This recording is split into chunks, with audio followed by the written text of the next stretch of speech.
everybody, and welcome back to another episode of The Writer's Hive, where we meet bi-weekly in the hopes of creating a writer's hive mind with you. Today, we are going to be discussing fast drafting. It's something that we all have experience with, so we're going to talk about our experiences in the hopes that it helps you, and also that we can create a discussion in the comment section about our fast drafting. We're going to start off with Amber today. So I failed at fast drafting. I tried really hard because I thought as a pantser, as a discovery writer, it would be really beneficial for me. Skeleton draft something and then go back in and fill it in. But I found as I was reading more about it and as I was trying it, it made me feel like I was just writing a very elaborate outline, and my brain revolted against that because I don't like writing outlines for the most part. It didn't make sense to me really. So I'm glad we're doing this episode so maybe I can hear more from you guys to understand maybe what I did wrong. I kept writing dialogue and I kept writing description like as if I was just writing the book. It probably didn't work out too well for me. The reason I came to fast drafting was because the drafting process for me over the years is like my least favorite part of the process. I love outlining and I love editing. So when I came to fast drafting, I actually found Steph Green, who is a successful indie author, and she had a course all about skeleton drafting, but she comes from a pantser perspective. So I went into it knowing that I wanted to try the process because I'm always looking for new things to try, even though I should probably just stick with what I'm doing, but I find that impossible. So every process seems to be different. So I actually fast drafted my reverted debut series, the Life After series. I knew I wanted to change up a lot of aspects of book 2, Soul Possessed. So I went into it with the just wanting to fast draft it and just get it out there, everything that I was thinking, all of the new scenes, and it has like a new mystery, within it. So it took me about 2 to 3 weeks to fast draft this book, and I really knew what I was doing. Like I said, this book was reverted back to me. So I had like the base of the story available to me. I already had these characters because it was the second book in the series and they lived in my head forever. The process of fast drafting for me was just writing what I knew. So in each chapter and each scene, if it was a description, if it was dialogue, like I would just keep going. I'm a very linear writer in general. Like I don't think I'd be able to ever change that. So I went through each chapter in linear order and I just wrote what I knew. Some of the chapters were really robust and some of them were not.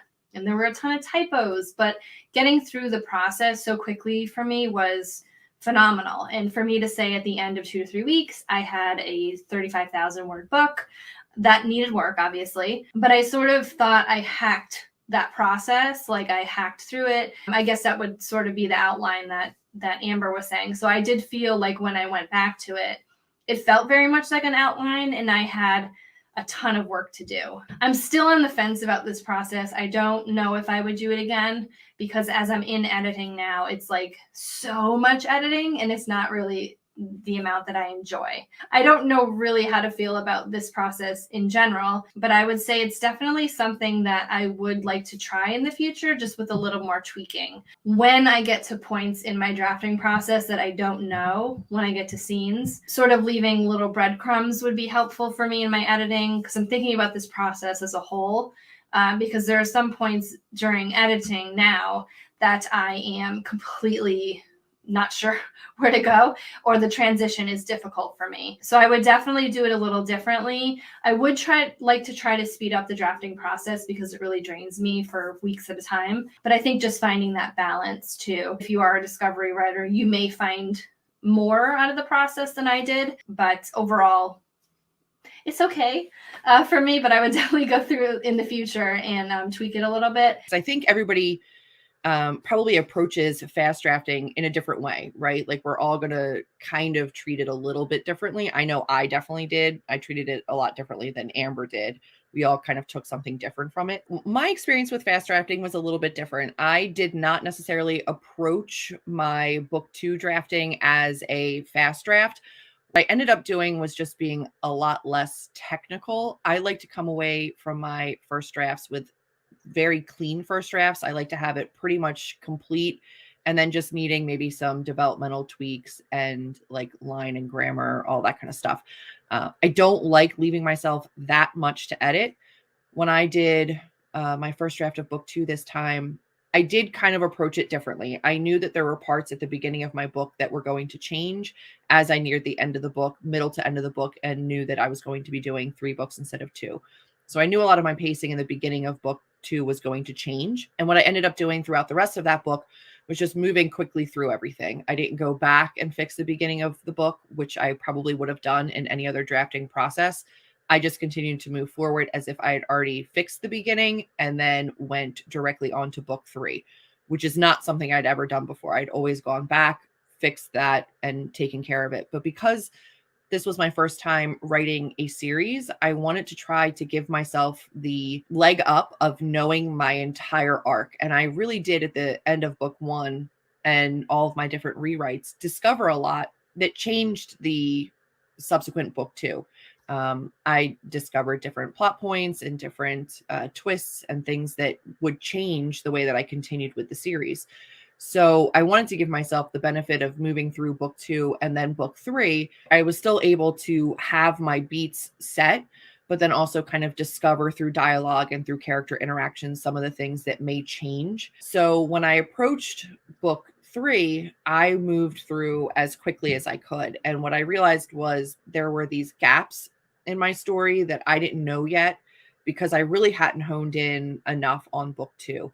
I wasn't 100% sure what was going to change in the beginning as far as pacing. I wasn't 100% sure what might, come out of book 2 as I fixed things and changed things. And it was leaving me feeling really unsure and insecure about book 3. So what I ended up doing was just writing the scenes that I knew had to be in book 3. Book 3 is going to be the last of the series. So I knew certain things had to resolve. I knew how I wanted those things to resolve. So I tackled those scenes, which was difficult for me. Like Katlyn, I'm a linear writer. So skipping around to do those scenes felt very strange to me, but I leaned into that as a part of my fast drafting process. And I came away at the end of book 3 with 52,000 words. I tried to really beef up as much as I could at the beginning. And then I realized it was just a struggle. And I don't struggle through drafting. I enjoy drafting. I knew something was wrong because it didn't feel like my normal drafting. I get a lot of like restored energy and like self-confidence and that like creative boost from drafting. I love it. And I wasn't feeling that with book 3, and I was feeling like really unsteady. So tackling the things that I knew had to happen definitely helped me. And then I kind of ran into an issue where I had written these big pivotal scenes in book 3, and I was like, these are great. I love this. Maybe I should just stay here and keep writing because now I totally know what happens. No, I didn't. So I really did have to kind of like walk away, put it away. The fast drafting process, as I defined it, was just moving from book 2 to book 3 without perfecting book 2. That's not necessarily what fast drafting is supposed to be. It's just how I treated it and what I needed in the moment as I was writing. I agree with Katlyn. Breadcrumbs are helpful because I left myself a lot of asterisks of like flesh out this scene or come back to this scene after you have this character's voice down a little bit better, or you understand their emotional motivations in this scene. But I would leave these notes at the end of what I was writing. And now that I've been removed from book 2 for a month and a half, going back to those scenes, I had to reread a whole bunch of stuff to see where I was when I left off in that moment. And then going back to reread those scenes, I wanted to start doing line edits and I wanted to start changing and perfecting. And I'm like, oh no, I could do this better. And that's really not what this first round of edits is for me. I don't know that fast drafting is the way for me to go. I think that maybe for a standalone, it could work better. And I would probably attempt this in a standalone setting again. But as a series, and for me, the way that I work, I would much rather come out with a very clean first draft than a draft that needed a ton of editing or a ton of fleshing out. I just personally enjoy doing all of that at the forefront instead of having to worry about it later. I appreciate that it let me strategically quit book 3, finish what I knew, and then move back to book 2. A much different approach to quote unquote fast drafting based on just my personal writing style. I don't think it's something that's incredibly beneficial for me. I think that's interesting. I didn't think necessarily reflectively that it had to do with series. Just as I'm going through edits now, I think I have been thinking, like, does this line up with book 1? Also, what's happening in book 3? And I think a lot of that pressure is pushing on book 2. So I didn't realize that was happening, but I wonder if that's where we're similar in that sense. And as I do get restorative energy from editing specifically, I think it may work in the future for a standalone, because then I'd be able to really hone in on exactly what's happening and still get the drafting done early. I may try it again based on that little tidbit, but I find that interesting that we're both struggling a bit with fast drafting with series. In Steph's course, she specifically writes series, and she does it pretty steadily. So that's interesting. It's also interesting to me that she actually comes from it from a pantsing and discovery point of view, because I felt like it took away some of that fun that comes with discovery writing. One thing I think that I did take from it that I've been using in the current draft that I'm writing going forward is, if I start to feel lost, like I don't know what my characters are doing, I do just kind of look at what I know, like I kind of want to happen, and I'll just skip forward. And like Julie says, keep going as though I've already fixed that and I already know what's happening, and just keep going. And I think that that's helped me move forward and not get stuck on figuring out where they're going and what they're doing. So I did take away, some good parts of it. And I'm also wondering if it doesn't work as much for me, Kate, because you said you don't like the drafting process, but that's probably my favorite part, is the drafting process. So much so that I just keep drafting and I never actually finish anything, so that I don't have to edit it.